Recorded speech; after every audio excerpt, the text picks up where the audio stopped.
Hi all, welcome once again. This is Gaurav here from DEC. आज हम बात करेंगे आइल्स स्पीकिंग के लिए, जहाँ पे बहुत सारी दिक्कतें वैसे बच्चे तो फेस करते हैं, मगर आज उस मुद्दे पे हम बात करेंगे जो बहुत कम चर्चित है, जो कि है साइकोलॉजिकल प्रैक्टिस से जुड़ी हुई।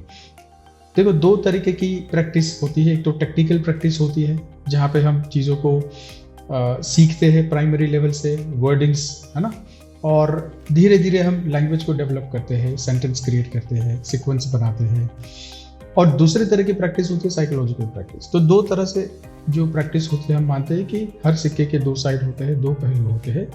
एक टेक्निकली आप कितने सक्षम हैं, और दूसरे साइकोलॉजिकल एज, आप साइकोलॉजिकल कितने मजबूत है, कैसे आप चीज़ों को काउंटर कर सकते हैं, कैसे एडवर्सिटी सिचुएशन में आप रिएक्ट करते हैं।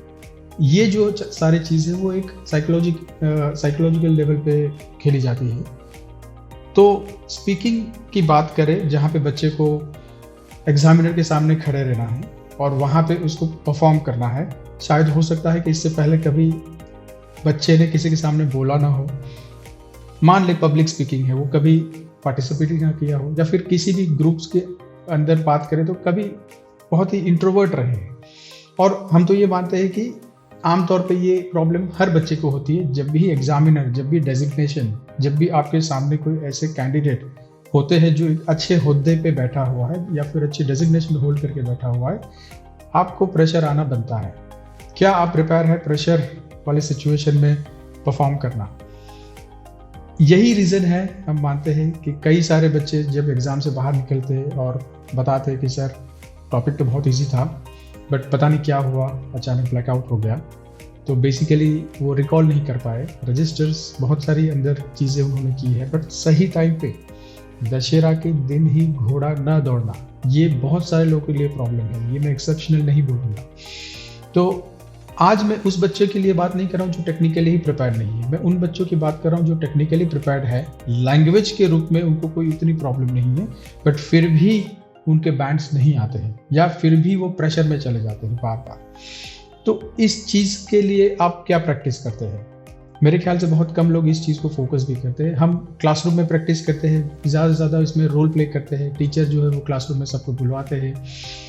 अब इससे ज़्यादा क्या हमारे पास प्रेशर वाली सिचुएशन क्रिएट की गई है जिसके अंदर बच्चा कैसे परफॉर्म करता है, उसको मौका मिले, उसको प्रैक्टिस मिले प्रेशर वाली सिचुएशन के अंदर परफॉर्म करने का?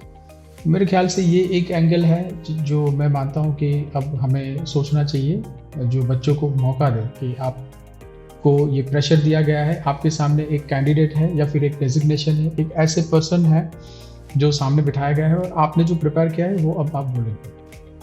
तो ये जो साइकोलॉजिकल प्रिपरेशन है, ये बेसिकली आपको रिकॉल करवाने में बहुत मदद करेगी। जो चीज़ आपने याद रखी है, जो स्ट्रैटेजी आपने बनाई हुई है, जितनी भी चीज़ें आपने मेहनत की है उस 2 मिनट के लिए, पूरी प्रिपरेशन आप मान ले, तो वो तभी आप यूटिलाइज कर पाएंगे जब उस समय आपने प्रेशर को मैनेज कर लिया। इसका एक बहुत सीधा सा उदाहरण या फिर सोल्यूशन हम बच्चों को आमतौर पे देते हैं कि आप पानी ज़्यादा पियो। वाटर जो है वो आपको लिक्विड ऑक्सीजन देता है। बेसिकली जैसे ही आप प्रेशर में चले जाते हैं, it's all about managing your mind to particular subject. आपको फोकसिंग बहुत रहना पड़ेगा।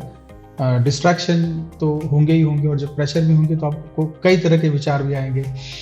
कभी ज़िंदगी में आप फंबल नहीं हुए, पहली बार आप फंबल होंगे। आपकी जो जीभ है, जो टंग है, वो भी तोतलानी शुरू हो जाएगी पहली बार। आप कांपने लग रहे हो, आपका वॉइस जो है वो वाइब्रेट हो रहा है। ये सारी चीज़ें इंडिकेट है। हालांकि एग्जामिनर तो ट्रेन होते हैं इन सारी चीज़ों को कैच करने के लिए, तो वो कर लेते हैं कैच, बट ये एक सिम्टम्स है जो एग्जामिनर को दिख जाता है कि आप प्रेशर में हैं, आप उसको हैंडल ठीक से नहीं कर पा रहे। तो मैं मानता हूँ कि इसके लिए आपके ब्रेन को, आपकी जो नर्वस सिस्टम है, उसको काम रखना बहुत ज़रूरी है। एंग्जाइटी जो है वो कईयों को ले डूबी है, चाहे कितने भी आप टेक्निकल माहिर क्यों ना हो। जिस दिन आपका है उस दिन परफॉर्म करना ही आप माने जाते हैं कि सही खिलाड़ी है। पानी पीना, जो मैंने आपको एक तो बता दिया है कि आप पानी बार बार पीते रहे, ताकि आपकी जो नर्वस सिस्टम है, आपकी जो मसल्स है, उसको आप रिलैक्स रख सके, स्टीफ ना हो जाए। देखो, जैसे ही आप प्रेशर में जाते हैं, मान के चले आपकी जो सांसें हैं वो भी बहुत शॉर्ट हो जाती है। कई बार तो पता नहीं चलता कि आप सांस ले भी रहे हो, क्योंकि वो आप प्रेशर में है, आप पता नहीं है, आप शॉकिंग सिचुएशन में। आप मान के चलो कि जैसे आपके सामने कोई बड़ा सा एनिमल आ गया, मान ले टाइगर आ गया है, तो आप कैसे रिएक्ट करेंगे? इंस्टेंट, आपने जो एक्सपेक्ट नहीं किया है, आप भाग भी नहीं पाएंगे, है ना। ज़्यादातर लोग भाग नहीं पाएंगे। वो इसीलिए होता है क्योंकि आपका माइंड जो है बेसिकली पैरालिसिस हो गया है, पैरालाइज हो गया है। आप हैंडीकैप नहीं है, बट आप इतने घबरा गए हैं, आप एंजाइटी के शिकार हो गए हैं कि आपका ब्रेन आपको रिस्पॉन्स नहीं दे रहा है कि आपको उठकर भागना चाहिए। बस यही सिचुएशन में आप आ रहे हैं जब आप एग्जामिनर के सामने हैं। आपको आपके ब्रेन को अगर सही तरह वर्क करवाना है, इफेक्टिवली करवाना है, तो याद रखें आपकी ब्रीदिंग शॉर्ट नहीं होनी चाहिए व्हाइल इन द एग्जाम।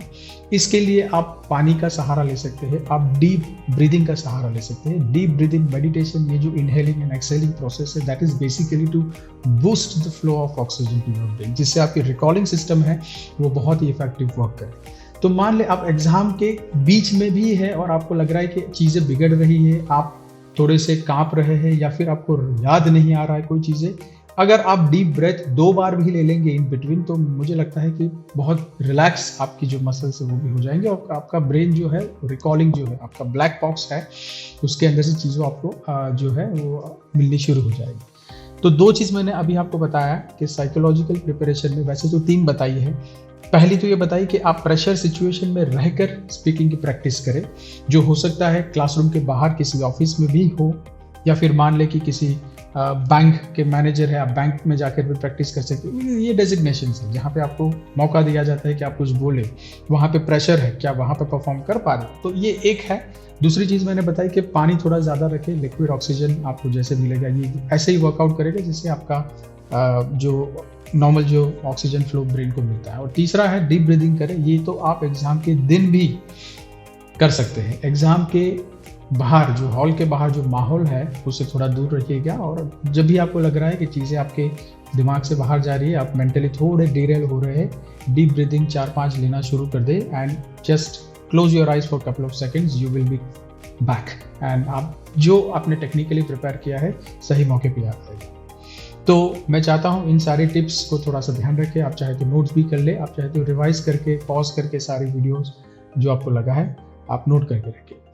तो आशा रखें, उम्मीद रखें कि ये वीडियो आपको बहुत सही लगी हो, और ऐसे ही हमें लाइक करते रहिए। हमारे वीडियो को लाइक ज़रूर कीजिए, चैनल को सब्सक्राइब कीजिए और हो सके तो शेयर भी कीजिए। Thank you very much. This is Gaurav here signing off once again. Good bye.